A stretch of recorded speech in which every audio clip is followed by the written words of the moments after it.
with more news. The Federal Aviation Administration is out with a new report showing just how bad air travel delays have gotten. Commercial flights were delayed more than 22 million minutes last year, a record high. The airports with the highest number of delayed flights were all here in New York: Kennedy, LaGuardia, and Newark. Surprise, surprise. The airlines say bad weather is mostly to blame. Well, flight delays are one thing, but last month, the passengers and crew on an American Airlines jet wound up stuck on the tarmac in Austin, Texas for nearly 9 hours. Well, the passengers were furious about it, no surprise there, but they're doing something about it as well. They're proposing an airline passenger's Bill of Rights to present to Congress. And two of them, Melissa Wheeler and Mark Vail, join us from Bass Lake, California. Good morning, and thanks for getting up with us. Good morning. Mark, let's start with you. Can you describe for me, I mean, it's an unbelievable story. How bad were conditions on the plane? Well, we left Fresno at 7:30 in the morning and had a regular 3-hour flight over to Texas trying to get to Dallas. And the flight over was fine, but as we got there, it got really bumpy. We were told by the captain we've been diverted to Austin because of weather. We don't have enough fuel to circle. And so we landed and lined up with 5 other planes on the tarmac. Things just became surreal after that. It just hour after hour after hour, we kept hearing, well, they're going to make a decision in 30 minutes, and they never did. And Melissa, while hour after hour after hour was going on, what happened inside the plane? Did conditions deteriorate? Oh, yes. It deteriorated fast, actually.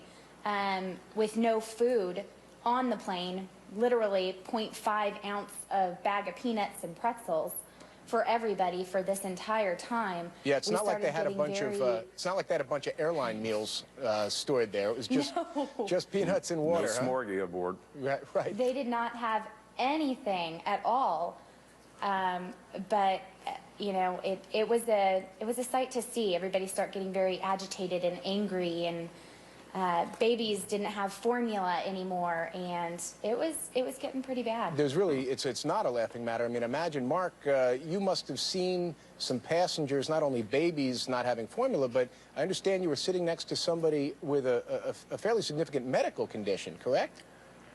Yeah, that's true. Actually, there was an elderly couple sitting right next to me, and after the food ran out, I noticed she was beginning to shake uncontrollably, and she had to wave down one of the stewardesses and said, "Ma'am, I have diabetes. I have no medication. It's all in my luggage. You have got to find me something to eat." She begged for something to eat. The stewardess said, "I'll try to find something right now." She came back and dug up an old crusty bagel and a little half pint of milk. The woman next to me tore into the bagel, started to sip the milk and spit it right back, saying it was curdled. All right, we want to show you what American Airlines had to say about all this. A statement from American Airlines, let me read to you. "We included compensation in the form of vouchers in our apology letters. We've examined our reaction to the weather that day, and we've re-emphasized areas of our procedures that'll help ensure that the situation never happens again." Melissa, what kind of compensation did they offer you in the form of vouchers? We actually got a $500 voucher. But have been instructed not to use them because we may not be able to be part of the coalition and go on with the passenger Bill of Rights. Lovely. So no matter how tempting it is, yeah, we're not using them. $500 for that, huh? Okay, I know you folks have started... To fly an American again. Right. Yeah. We want to put up, I know you folks have been instrumental in starting this sort of Bill of Rights that this doesn't happen to other people. And I guess a couple of the major points: return passengers to gate when the plane sits on the tarmac longer than three hours. This is critical, Melissa, to you, correct?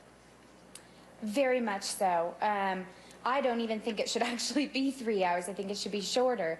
But at the same time, it needs to stop. This has happened way too often. It's not just us. We're not the first, and we're definitely not the last if we don't do this. We're also talking about providing, I think, essential needs of passengers during an air or ground-based delays longer than 3 hours. So, for instance, the story with the senior citizens doesn't happen again. Mark? Exactly. There was another passenger on our plane up in the front. If you want to say we were one of the lucky planes, we had 2 medical problems on our plane. All right. And it's just, passengers can't be treated like cattle anymore.